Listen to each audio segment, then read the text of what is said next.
Les informations pour ce jeudi, Madame, Monsieur, bonsoir. La 8e réunion de dialogue politique entre les Seychelles et l'Union européenne s'est tenue aujourd'hui à Victoria.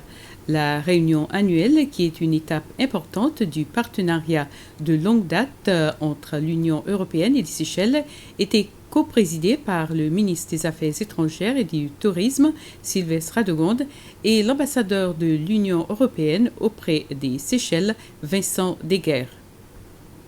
À la fin de la réunion, les coprésidents ont déclaré que les Seychelles et l'UE continueraient de travailler activement ensemble pour relever les défis post-pandémiques et la reprise.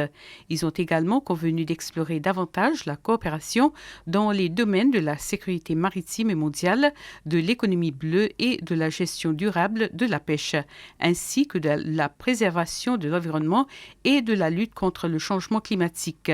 Et à la suite des discussions entre les Seychelles et l'Union européenne, il y a eu un accord pour permettre que les marins séchellois reçoivent une autre partie de leur indemnisation. C'était l'un des nombreux points discutés par les deux parties. C'est le ministre désigné et qui est également ministre des Pêches, Jean-François Ferrari, qui a fait cette annonce lors d'une conférence de presse. 8 familles ont reçu les clés de leur nouvelle maison dans le lotissement Flamboyant Estate dans le district de Montfleury ce matin. C'était dans le cadre de la reconstruction d'une nouvelle unité de logement dans la zone Cangarde. Parmi eux, 8 autres familles étaient déjà entrées dans leur maison quelque temps auparavant. Il a coûté au gouvernement 15 millions de roupies pour la reconstruction des nouvelles maisons. L'ouverture du lotissement de Flamboyant coïncide avec la semaine de l'habitat, célébrée entre le 4 et le 8 octobre. Le président Wivaram Kalawan, le vice-président Ahmed Afif, le ministre du Logement Billy Ramgassamy, la ministre du Développement communautaire Rosemary Uraro et d'autres responsables gouvernementaux étaient présents à la cérémonie.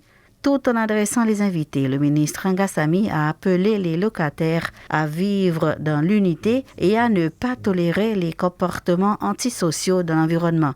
Pour l'occasion, des agents du ministère du Logement ont aussi fait une contribution qui ira à 3 familles vulnérables. Au total, ils ont collecté 6 000 roupies qui ont été divisées en 3. Ils ont remis le don au ministère des Affaires familiales et l'argent sera ensuite remis aux 3 familles. 120 enseignants en service ont obtenu leur diplôme aujourd'hui après avoir suivi avec succès une formation de 3 ans en éducation pour devenir des enseignants qualifiés. Francisca Souf a remporté la Coupe du Président parmi d'autres prix, dont le SNYC Award. Un autre groupe de 64 enseignants a également reçu leur certificat de diplôme lors d'une cérémonie distincte. Les enseignants qui ont bien performé dans leurs programmes respectifs ont été récompensés. Le Sight Award a été décerné à Aline Essico.